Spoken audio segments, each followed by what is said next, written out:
Hey guys, welcome back to WebTech tutorial. Today I'm going to show you how we can delete our chat in Google Chat. If you are new to this channel, make sure to subscribe our channel and don't forget to hit the bell icon to be updated with our new videos. So, without any further ado, let's get started.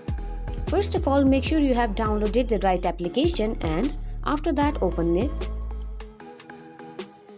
Next, click on the message you want to delete. And click on the profile. Next, you'll see these options from which you have to choose delete conversation. Now click on delete. Now your message is deleted. So this is how you delete a message in Google Chat. Hope you find this video helpful.